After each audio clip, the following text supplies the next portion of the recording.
বিসমিল্লাহির রহমানির রহিম। আসসালামু আলাইকুম ওয়া রাহমাতুল্লাহ। প্রিয় শিক্ষার্থীরা, ওয়েলকাম টু মুমিনুলস টিচিং হোম। প্রিয় শিক্ষার্থীরা, এই ভিডিওটির মাধ্যমে তোমাদের নবম শ্রেণীর বিজ্ঞান বইয়ের প্রথম অধ্যায়ের মৌলিক বলসমূহের পাল্লার তারতম্য বোঝানো হবে। এটি তোমাদের 12 পৃষ্ঠায় দেওয়া আছে, যা তোমাদের জন্য একটি খুবই গুরুত্বপূর্ণ ভিডিও। তাই অনুরোধ থাকবে ভিডিওটি না টেনে সম্পূর্ণ ভিডিওটি দেখার জন্য, যাতে মূল ভিডিওর সবটুকুই তোমরা বুঝতে পারো। তাই চলে যাচ্ছি মূল ভিডিওর আলোচনা অংশে।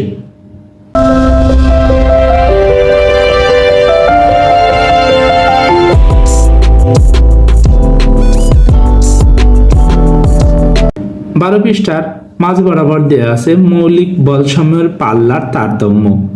মৌলিক বল বলে তাদের, যাদের দিয়ে সমস্ত অন্যান্য বলগুলো তৈরি হয়, অন্যান্য বলের সূত্রগুলো ব্যবহার করা যায়।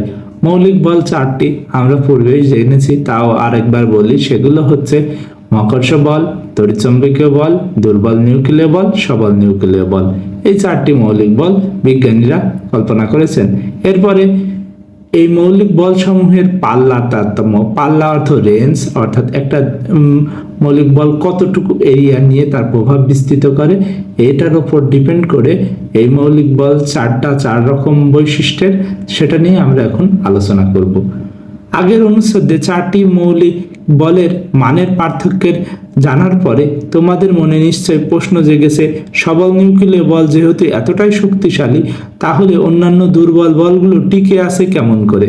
অর্থাৎ সবই তো সবল নিউক্লিয় বলের কাছে ধরাশায়ী হওয়ার কথা ছিল।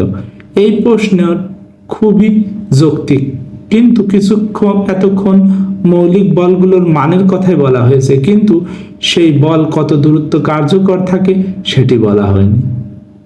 কোনো বল যতদূর পর্যন্ত প্রভাব বিস্তার করতে পারে তাকে ওই বলের পাল্লা বা রেঞ্জ বলে।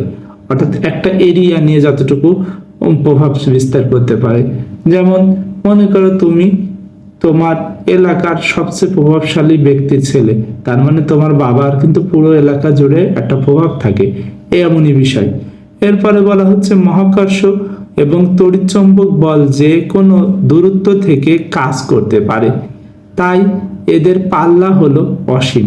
অর্থাৎ মহাকর্ষ বল এবং তড়িৎচুম্বকীয় বল যে কোনো দূরত্বে কাজ করতে পারে, অর্থাৎ এর জন্য দূরত্বের প্রয়োজন মানে মাপার প্রয়োজন হয় না, তাই এদের পাল্লা হলো অসীম। অর্থাৎ যে কোনো মাথা থেকে এটা পাই, যার কারণ থেকে আমরা সূর্যের আলো যেদিকে সেদিকে চলে যায়, এটা তড়িৎচুম্বকীয় তরঙ্গের একটা উদাহরণ। আবার মহাকর্ষ মহাবিশ্বে যে কোনো দুটি বস্তুর মধ্যে যে আকর্ষণ বল, অনেক দূরত্বে গেলে এই বলের প্রভাব খুব দুর্বল হয়ে পড়ে, কিন্তু কখনোই শূন্য হয়ে যায় না, হয় না আর কি। এজন্যই অত্যন্ত দুর্বল মান সত্ত্বেও মহাকর্ষ বলের প্রভাবেই কিন্তু সৌরজগৎ থেকে শুরু করে বিশালাকার গ্যালাক্সি গুলো টিকে আছে। অন্যদিকে নিউক্লিয় বলগুলো খুবই স্বল্প দূরত্বে কাজ করে।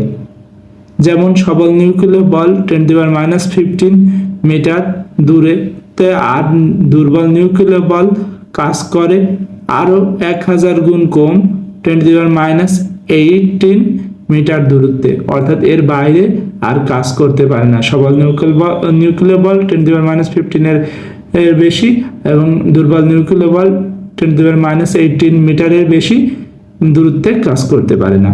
নিউক্লিয় বলের পাল্লা বেশি হলে মহাকর্ষ আকর্ষণ বল কিংবা তড়িৎচুম্বক বলের চেয়ে সবল এই বলের প্রভাবে গ্যালাক্সি থেকে শুরু করে অণুপরমাণু কিছুই গঠিত হতে পারত না।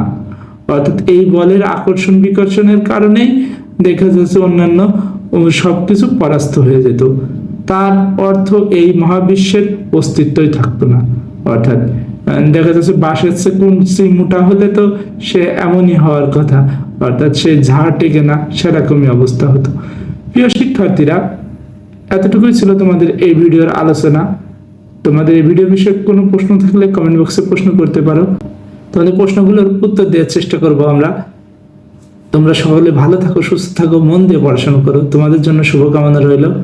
আসসালামু আলাইকুম ওয়া রাহমাতুল্লাহি ওয়া বারাকাতুহু।